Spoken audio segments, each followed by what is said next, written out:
Everyone, अस्सलामु अलैकुम, नमस्ते, सत श्री अकाल। कैसे हो आप लोग? आई होप ठीक होंगे और खुश होंगे। और मौसम आजकल वैसे पाकिस्तान में तो तूफ़ान आया हुआ है, तूफ़ानी मट्टी भरा तूफ़ान होता है ना, वो वाला कराची में। तो आप लोगों के यहाँ कैसा मौसम है ज़रूर बताना। बाकी वीडियो की तरफ चलते हैं। तो आज का वीडियो हम देखने वाले हैं। ये वीडियो काफ़ी इंटरेस्टिंग होने वाला है, क्योंकि ये वीडियो होने वाला है वृंदावन से रिलेटेड और कृष्ण जी से रिलेटेड।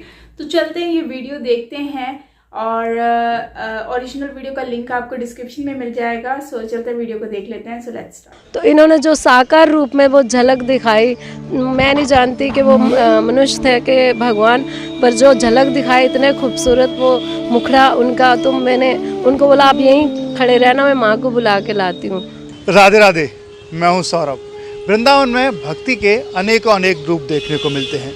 कोई भगवान को अपना पिता मानता है, तो कोई अपने भगवान को लल्ला, तो कोई परमेश्वर। ऐसी एक हमारे साथ श्रद्धालु हैं जो वृंदावन की इन कुंज गलियों में घूमती हुई हमें दिखाई दी। इनसे बात करते हैं। राधे राधे। राधे राधे। क्या नाम है आपका? हमारा नाम राधा रानी है, पर सब हमें मीराबाई के नाम से ही यहाँ जानते हैं, या मीराबाई के नाम से ही पुकारते हैं। वृंदावन में आप कैसे आ गई? कहाँ की रहने वाली हैं? हम ऐसे कटरा में जन्म हुआ मेरा और जम्मू में पली हूँ। और मुझे यहाँ आए हुए 93 में मैंने त्याग किया, घर बार अपने रिश्ते नातों का त्याग किया। और मैं यहाँ पे मतलब 93 में आई थी, तो उसके बाद तपस्या के लिए निकल गई थी। और उसके बाद फिर 2012 में वापस लौटी, इनसे शादी करके द्वारिका में जाकर शादी किया। तो उसके बाद लौटी 2012 में, और 2012 से परमानेंट यहीं पर रह रही हूँ। क्यों त्याग दिया आपने अपना परिवार? जी, इसके पीछे तो बस प्रेम ही है, ये इनका प्रेम। और प्रेम के कारण कहते हैं ना, जैसे कोई अपने प्रीतम के लिए घर बार त्याग देता है जब प्रेम हो जाता है, तो मुझे भी अपने इन प्रीतम से जब प्रेम हुआ तो घर बार त्यागने पड़े। तो त्याग ऑटोमेटिकली हो गया इन प्रीतम के लिए। तो उसके लिए रिश्ते नाते घर भर सब ऑटोमेटिकली त्याग हो जाता है। तो प्रेम में तो इतनी शक्ति होती है कि वो अपने प्रेम के लिए घर बार तो क्या, रिश्ते नाते तो क्या, मतलब सब कुछ त्याग करने को तैयार होता। तो यही स्थिति हमारे साथ हुई। आपको इनसे कैसे प्रेम हो गया? कब हुआ था प्रेम? दरअसल मैं अपनी माँ के साथ रोज़ मंदिर जाया करती थी। मेरी माँ श्रृंगार किया करती थी, क्योंकि हमारे घर के आगे बहुत बड़ा मंदिर, तो माँ ने सेवा ली हुई थी भगवान की, जो श्रृंगार करना, पूरी भगवान के संजमन सारे मांझ के ऐसे चमका कर रखने। तो जैसे पुजारन थी मेरी माँ, तो मेरे से सबसे ज़्यादा प्रेम था। मैं छोटी थी सबसे, तो मेरे को साथ ले जाया करती थी।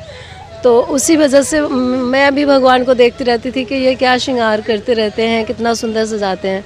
तो एक दिन मैं बहुत मतलब ध्यान से उनको देख रही थी। मेरी माँ थोड़ा बाहर गई, तो मुझे देखते देखते मैं उनसे बात करने लगी। तो मुझे ऐसा लगा जैसे वो मुझसे देखकर मुस्कुरा रहे हैं, कुछ बात करना चाह रहे हैं। तो मैंने माँ से पूछा था कि क्या ये मुझसे बात करना चाह रहे थे, ऐसे से मुस्कुरा रहे थे, आंखें झुपका रहे थे।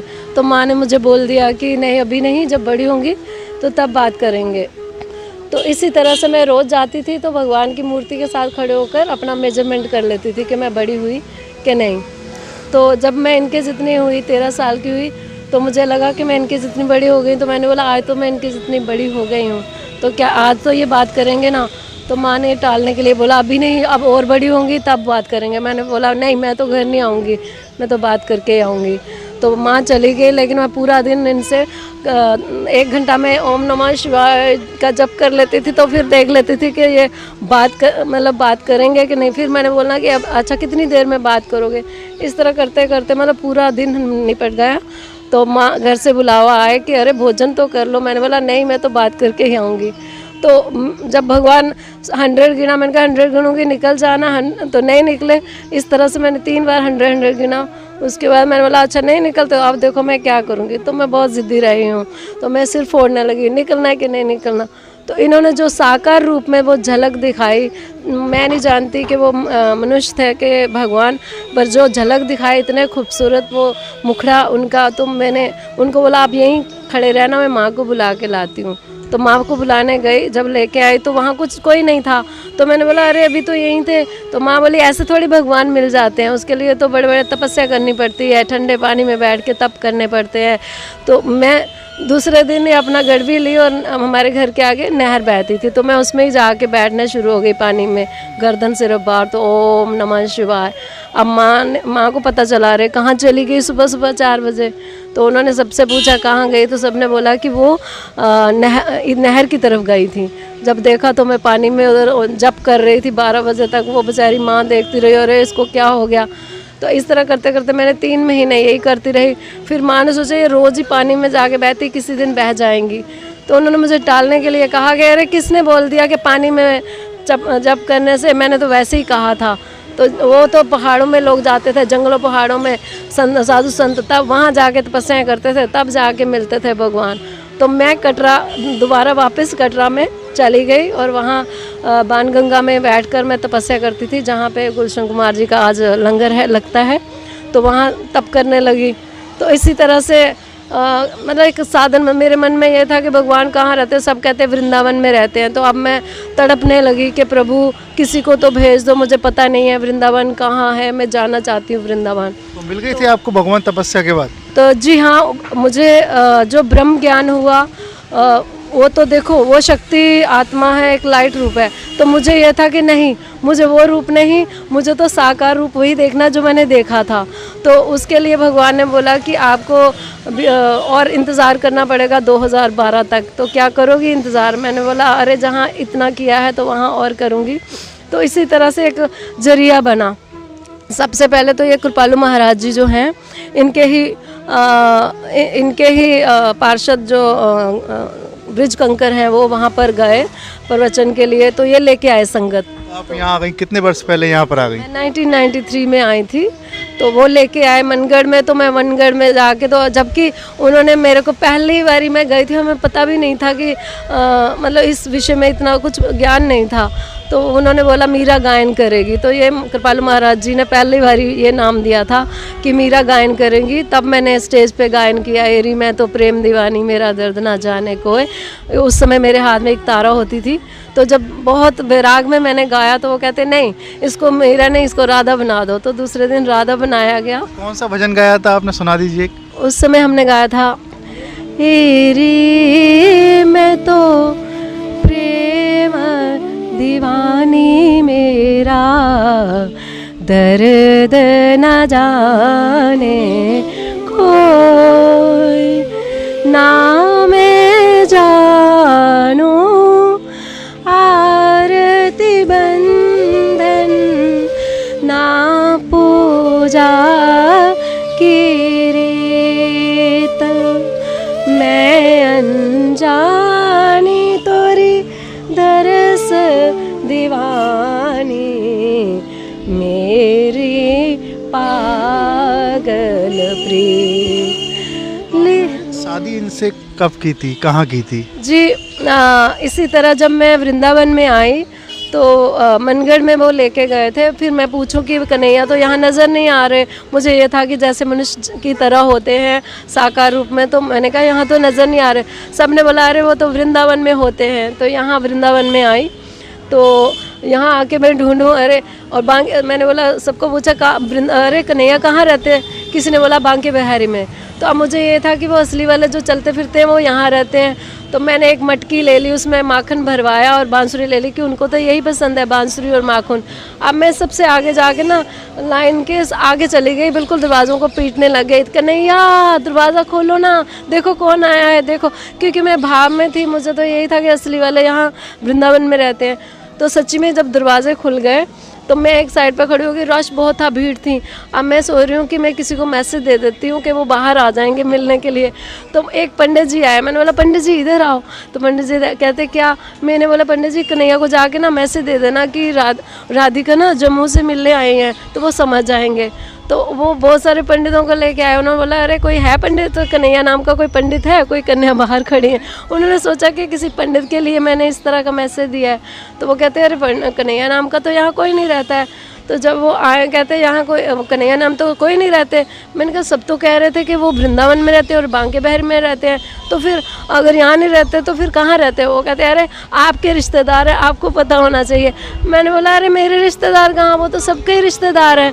तो वो बोलने लगे अरे किन की बात कर रही है? मैंने कहा वही जो माखन खाते हैं, देखो तो मैं इतनी बड़ी मटकी लेके आई हुई हूँ माखन की। तो वो कहते अच्छा तो किन की बात करे? भगवान की। तो मैंने बोला और क्या? तो कहते आओ आओ आपको मिलाते हैं। तो उन्होंने पर्दा पीछे किया, तो बोले ये लो मिल लो। अब मैं ऐसे झांक के देख रही, मैंने कहा अरे मुझे तो नज़र ही नहीं आ रहा, यहाँ तो है ही नहीं। वो कहते इतनी बड़ी मूर्ति नज़र नहीं आ रही है क्या, दिख नहीं रही है? मैंने बोला अरे मूर्ति, अरे मूर्ति नहीं जो असली होते हैं, जो चलते फिरते हैं। वो कहते हैं अरे पागल हो गई हैं, जहाँ जाओगे ना वहाँ मूर्तियाँ मिलेंगी, कहीं असली नहीं मिलेंगे। तो हमें इतना दुख हो गया कि मैं चीख चीख कर रोने लगी कि अरे मैं तो असली वाले जो चलते फिरते वो सोच के। मैंने बोला हमारे कोई मंदिरों की कमी थी? हमारे तो मतलब जम्मू जो मंदिरों का शहर है, दुनिया भर के मंदिर, अगर मैंने मूर्ति कोई देखना होता तो मैं वहाँ रहती, मैं तो असली वालों को मिलने आई थी। तो वो कहने लगे अरे जहाँ जाओगे वहाँ मूर्ति मिलेंगी। अब मैं रो रही थी बहुत, तो क्या लीला हुई थी उस समय कि उनकी मालाएं खुद ब खुद गिर के टूट पड़ी। तो पंडित जी कहते हैं देखो देखो अरे राधे राधे, देखो उन्होंने अपनी मालाएं गिरा दी हैं और वो कह रहे हैं कि मैं यहीं पर हूँ, इसी मूर्ति में हूँ। तो मैंने बोला अरे मुझे खुश करने की ज़रूरत नहीं है, मुझे सच्ची सच्ची बताओ कि कन्हैया कहाँ रहते। फिर एक बुज़ुर्ग थे, उन्होंने मुझे देखा तो वो कहते बेटा आप सच में ही कन्हैया से मिलने चाहते हो? तो मैंने बोला और क्या झूठी में मिलना चाहती हूँ, सच्ची में तो मिलने आई थी, तो ये कह रहे हैं यहाँ नहीं होते। वो कहते बेटा एक जगह है वहाँ दिखाते हैं आपको, वहाँ आते हैं वो हमें निधिवन लेके गए। तो निधिवन उन्होंने दिखाया कि इन वृक्षों के बीच में वो मतलब वो यहाँ आते हैं और मतलब यहाँ पर वो आके ऐसे से रास करते हैं। पर मैंने एक थोड़ा कागज़ में लिख लिया, अपनी साड़ी के पल्लू में बांध लिया, वो लिख के कि मैं मर जाऊँ तो संगत को कोई बुरा ना बोले कि भाई हमारी बेटी कहाँ चले गई, तो मैं अपने कन्हैया के पास ही जाऊँगी अगर मैं मर गई। तो मैं दोबारा गई वहाँ और मैंने वो जो शाखाएं नीचे तक थी, घना सा वृक्ष था, उसके अंदर घुस गई और अंदर बैठी रही क्योंकि अंदर से वो खाली होता है। तो अब रात के कोई 2:30 बजे का समय था।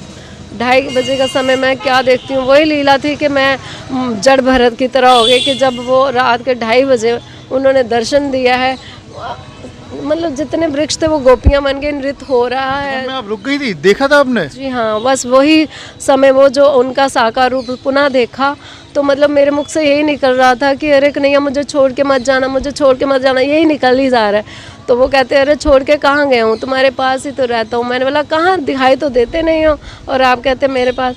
वो कहते आपके दिल में रहता हूँ। मैंने बोला दिल तो इतना छोटा सा होता है, उसमें कैसे घुस सकते हो? तो वो मैंने बोला दिखाओ मुझे तो मैंने कहा इतने से छोटे से दिल।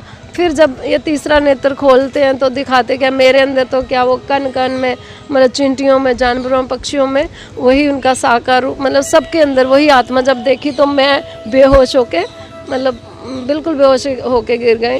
तो बस उसके मतलब वही हाल हो गया मेरा कि मैं चिंटियाँ भी देखती थी ना तो मैं एकदम मतलब कदम ऐसे रखती थी फांद फांद के, तो लोग सोचते थे मेरा पागल हो गई है, ये दीवार पे देखती थी वही नज़र आते। मैंने दीवारों के गले लगने लग जाना, पेड़ों के गले लगने, क्योंकि वो मुझे हर जगह वो चिंटी भी नज़र आती थी तो वही नज़र आते थे, तो मैं गले लगने लग जाना। तो वो सोचते थे अरे जानवरों के भी जैसे गैया देखनी है ना, तो उनके गले लगने लग जाना। कब थामा था आपका? वही 2012 में ही जब मैंने पंडितों को कहा कि मैं शादी करने आई हूँ, तो वहाँ वो बोले कि यहाँ शादी नहीं होने देंगे, यहाँ शादी हमारे द्वारकाधीश नहीं शादी करते। तो मतलब और मेरा दिल टूट गया कि हे प्रभु अब ये लोग तो कह रहे हैं कि शादी नहीं होने देंगे, ऊपर से मेरा पर्स भी चोरी हो गया। तो मैंने कहा अब तो शादी हो नहीं सकती, जबकि देखो आप खुद ही देखो कि इतनी दूर से चल के आई हूँ, अगर आप मेरा हाथ नहीं थामोगे तो कौन थामेगा। तब द्वारकाधीश जैसे ही ये आए हैं, इन्होंने वो लीला दिखाई, मेरे शरीर में आके प्रकट हुए हैं और आके फिर पंडितों को चैलेंज देने लगे कि यहीं बैंड बजेंगे, यहीं बारात आएगी, तुम्हारा बाप आयो धरती पर, राक्षसों यहाँ देखो कौन खड़ा हूँ। अब उनको कैसे दिखाई देगा, वो तो नारी का शरीर देख रहे हैं, क्योंकि उसके लिए तो दिव्य दृष्टि चाहिए देखने के लिए। तो वो तो देख रहे थे ये मीरा आई हैं, कोई ये मीरा इस तरह से बोल रही हैं। मीरा नहीं बोल रही थी, इनका बाप मोहन बोल रहा था, लेकिन जिसको ये समझ नहीं पा रहे थे। तो इन्होंने चैलेंज दिया यहीं बैंड बजेंगे, यहीं बारात आएगी। तो मतलब बहुत लंबी दास्तान है जिस तरह से मेरी वहाँ पे शादी हुई। पहले मीरा रूप में हुई, वो भी मतलब किसी की शादी में हुई, फिर राधा रूप में हुई, वो रथ इस्कॉन में गया, तो उनकी अलग अलग कहानी, मतलब बहुत विचित्र लीलाएं हैं। तीसरी बार जब रुक्मिणी रूप में हुई, फिर ऐसी शादी थी ना, मतलब पंडित देखते रहे, वहीं तीन रथ आ गए, 3 ही बैंड वाले आ गए, 3 शहरों की जैसे बारात आ गई, पूरा मंदिर द्वारिका जो है वो पूरा मंदिर भर गया था, बैंड बज रहे हैं, रथ आ रहे हैं, बारात इतनी बड़ी। और मैं वहाँ जाके देखा मैंने कि अरे कन्हैया ये किसके बैंड है? कन्हैया कहते हैं ये तुम्हारे ही, सब लोग कहते हैं कि भाई तुम्हारे ही बैंड आए हैं तुम्हारे लिए और आपके लिए, ये मीरा के लिए बैंड आए होंगे, मीरा के लिए ये बारात आई हुई। शादी हो गई थी वहाँ पर? वहाँ से बारात निकली, हाँ जी, और रुक्मिणी मंदिर में बारात गई, तो रुक्मिणी मंदिर वालों ने वो शादी करवाई। तो रुक्मिणी मंदिर वाले जानते हैं, आप कभी वहाँ जाओ तो रुक्मिणी मंदिर वाले पंडित जी जो है उनसे पूछिए कि किस तरह से, मतलब इतनी बड़ी वो शादी थी, जो लगन है वो वहीं पर, जो फेरे हैं वहीं पर हुए रुक्मिणी मंदिर में, तो प्रॉपर शादी हुई। देखो असल में क्या है, लीला तो आज के युग में भी हो रही हैं, उसके लिए देखने के लिए अब अज्ञानता जो है, जो ब्रह्म ज्ञानी नहीं है, तो उनको तो लगेगा ये कौन सी कन्या आई है या ऐसा इनके साथ ऐसा क्यों हो रहा है, उनको जलन हो जाएगी। जो भक्त हैं वो खुश होते हैं, जो दुष्ट हैं तो उनको तो उस युग में भी क्रोध आता था कि ये कौन भगवान आए थे, तो कंस कहता था कि ये दुष्ट ही, उनको तो राक्षसी नज़र आते थे कृष्ण जी भी।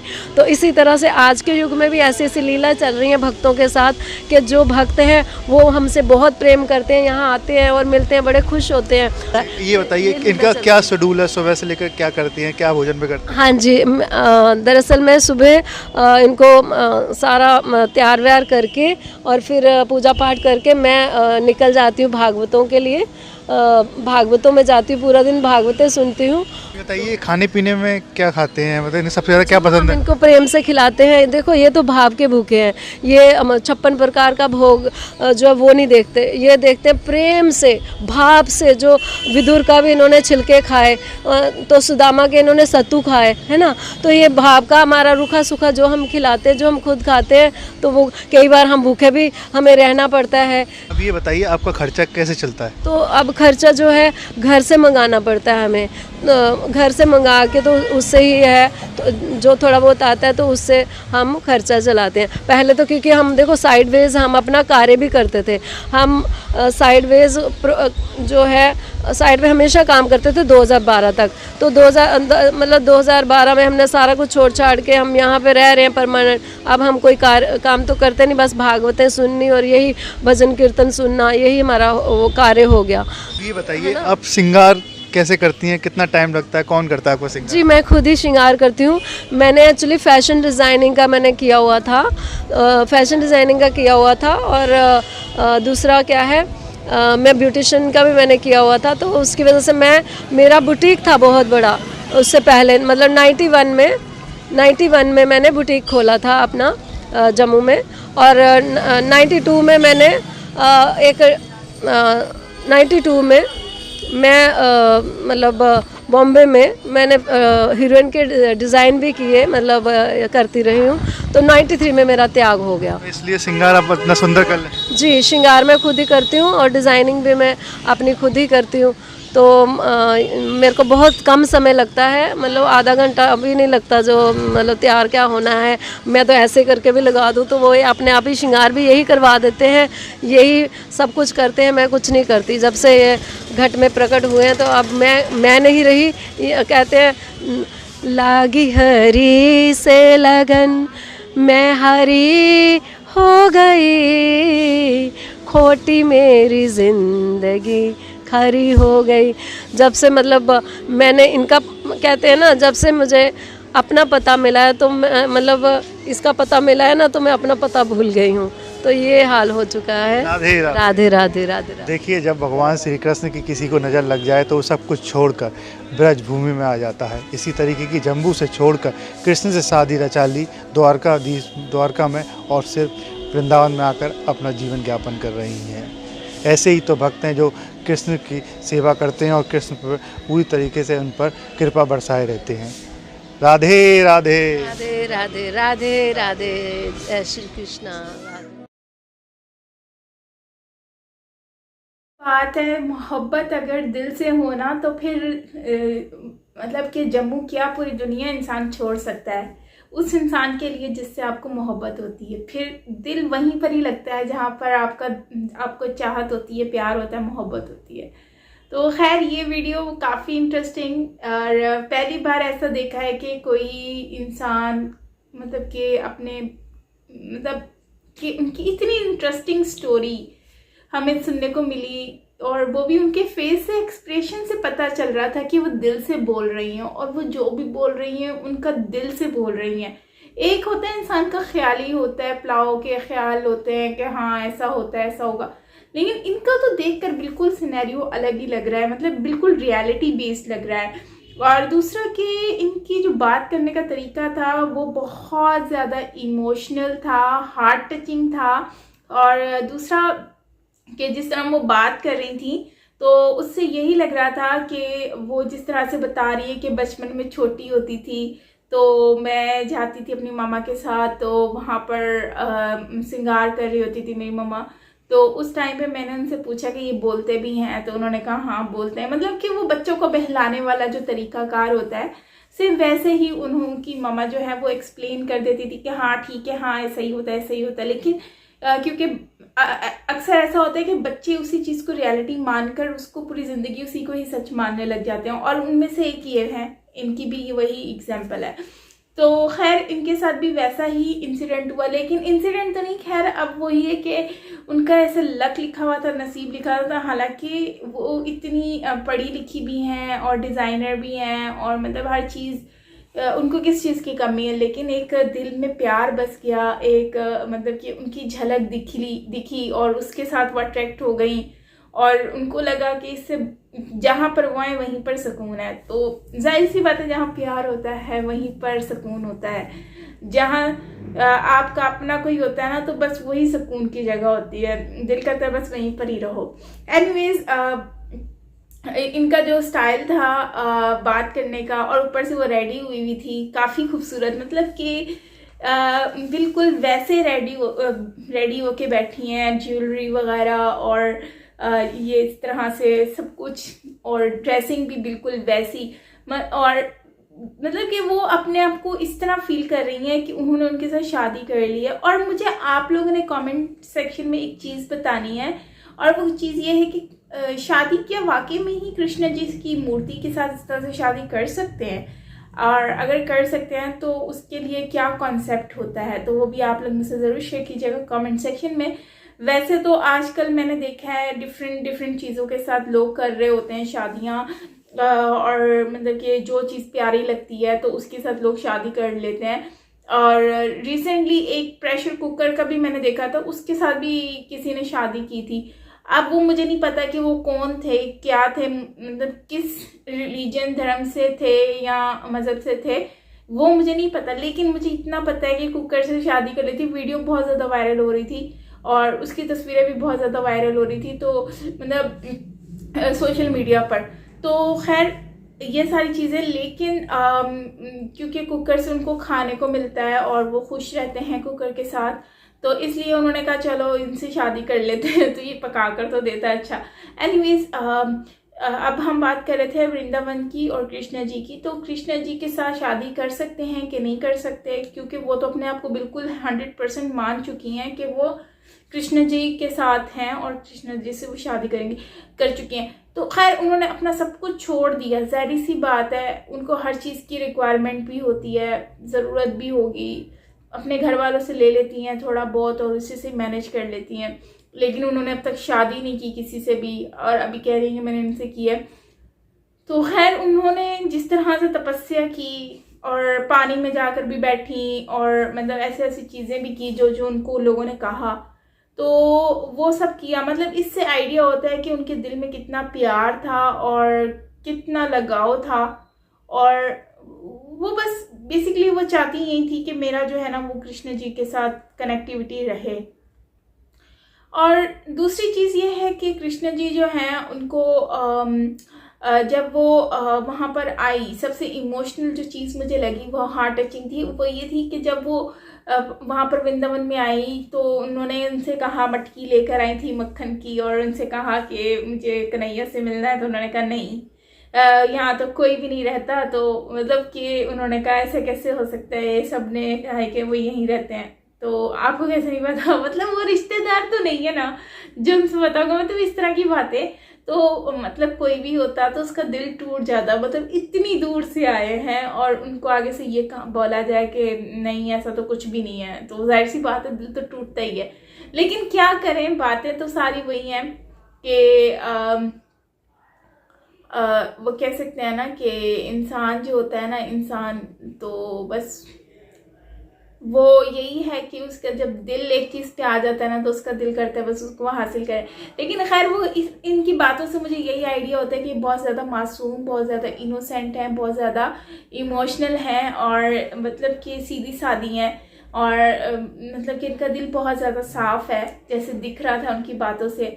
बाकी आप मुझे बताइएगा कि आप इसके बारे में क्या शेयर करते हैं, कमेंट सेक्शन में ज़रूर बताना। बाकी मिलता है नेक्स्ट वीडियो के साथ, till then take care, bye bye.